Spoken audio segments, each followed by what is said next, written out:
hanap buhay sa Panginoon. No? Kaya lang may kakaibahan pagdating doon sa pag-bless ng priest. No? Sila meron silang tinatawag na holy water. Kami naman, mamaya makikita natin. Okay, dito kayo. Sino yung pupunta? Ate, siya na yung ano. Kasi may tinuro si Pastor. Pinaday po putol lang. Isa pa. Tapos, siya, mauuna ka ron ha, pagka, pakit na kami. Okay, sige, tayo ay simula na. Oh, awit tayo, makatuloy.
Ama namin Diyos na makapangyarihan sa umaga po ito. We give your name on high, Father God. Tinataas natin sa iyo ang decree, laundry, Panginoon, sa pamamahala ng mga kapatid ko na ito.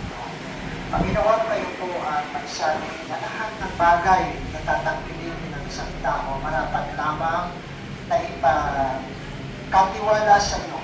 Ibigay sa iyo, Panginoon, ang permiso dahil kayo po ang magpo-provide, kayo ang magbibigay ng mga customer o mga kliyente sa business na ito.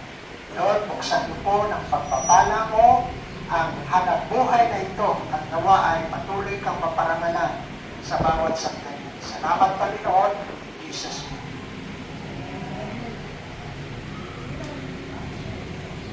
Sandali. Okay, naging. In Jesus' name we pray. Amen. Pasok tayo.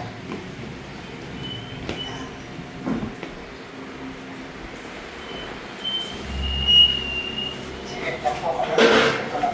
Okay, sister. Hindi na siya hindi. Sabi ko sinasabi. Sige, hindi po. Ayaw din ito.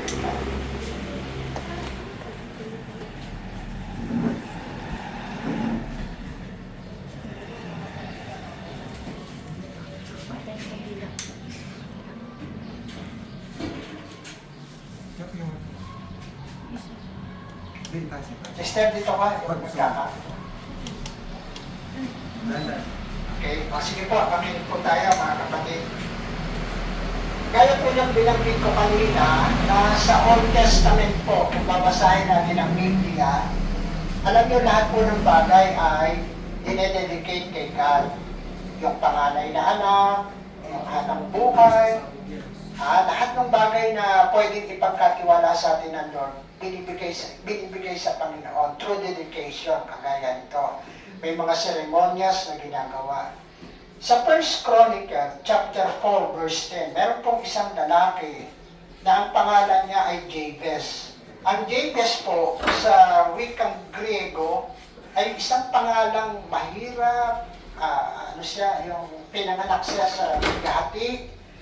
Siya yung isang taong maliit lang, walang kakayanan, pero meron siyang isang Diyos na kinikilala at yung nga ay si Yahweh. Sa kabila ng kahirapan na ito, nanalangin siya sa Diyos. Ito yung kanyang panalangin.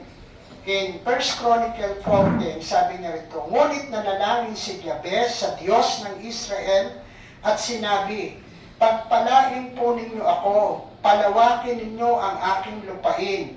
Samahan po ninyo ako at ingatan sa anumang kasawiang makasasakit sa akin. Ito po ang sagot ng Diyos. At ipinagkaloob ng Diyos ang kanyang kahilingan. Everybody say Amen. Amen. Ayan. Ganito rin po tayo ngayon, ano? Dito sa, ano ba yung nakalimutan ko? The Great Wave Laundry.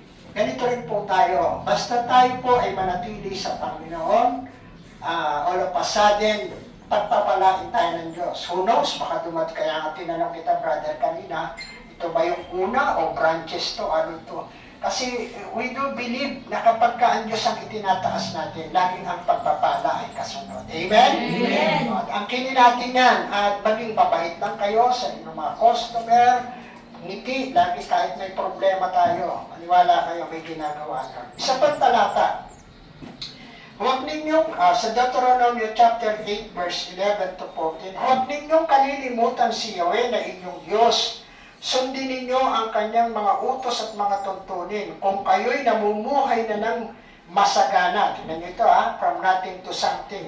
Kung kayo'y namumuhay na ng sagana, nakatira na sa magandang bahay at marami ng alagang hayop, marami na kayong naimpok na pilak at ginto. Ibig sabihin, siyempre galing sa business yon. Ito sabi, huwag kayong magmamalaki. Huwag ninyong kalilimutan na ang Diyos o si Yahweh ang nagpalaya sa inyo mula sa Ehipto sa pagkaalipin sa bansang Ehipto. Anong ibig sabihin doon? Usually kasi ang tao kapag umunlad na, yumabong na, nakakaligtaan na kung ano yung promise ng Lord na nung nagsimula ka, maliit ka lang, nagmamakaawa ka, napagpalain ng Panginoon. Tapos ngayon, malaki na, nagmamalaki na, pati customer, pinagmamalaki mo. Ayaw no, baka na kayo, basta hindi ganun dapat. Dapat yung tinatawag na ang mindset natin, salamat Lord sa pribilehiyo at pagkakataong binigay mo, gagamitin ko po ito. Sa customer, ganun din kayo kabait. At kung possible, tandaan niyo ito,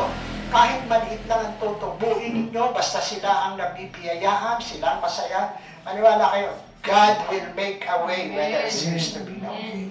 Yan ang biyaya, yan ang maganda. Alam niyo, sa bayan ng Ubando, diyan ako nagpapastor ngayon. 18 years na ako, pero ang nagmula at nagpasimulo na ako'y makarating dito kasi taga-Tondo ko itong kapasama ko ngayon. Banda mo rin namin church na kami. Walang imposible sa Panginoon. Amen? Palakpakan natin na doon. Okay, patayin niyo yung mga kandila. Tapos ganito ang magiging set up Magpipray ako ng tinatawag na palayasin ang anumang masamang espiritu, kalugihan, kaguluhan sa hanap buhay na ito. Humawa kayo kung saan nyo gusto yan. Ang ibig sabihin, sorry, susunod ko. Kahit pauli na.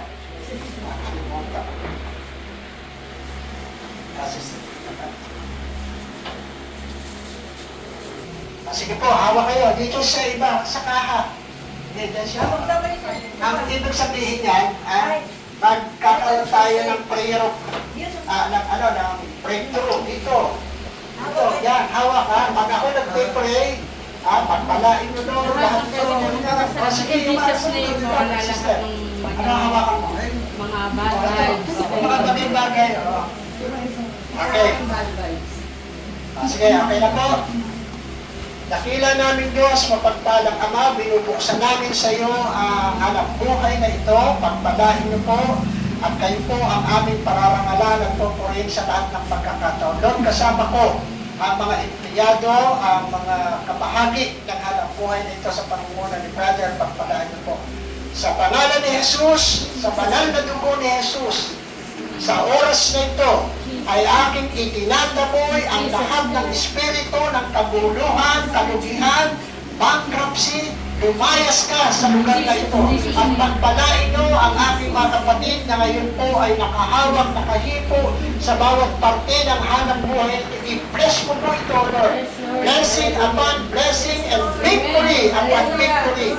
In Jesus' name, i-release mo po ang iyong provision, Panginoon. Pagpalain mo to abundant blessing, Panginoon, 100-fold blessing. In Jesus' name.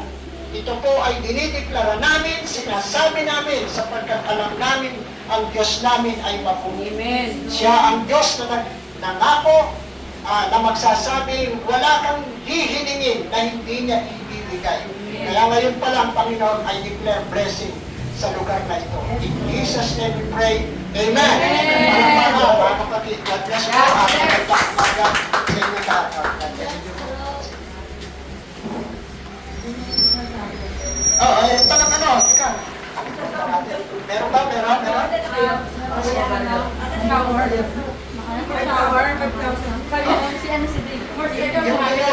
dito na lang sa akin, ha?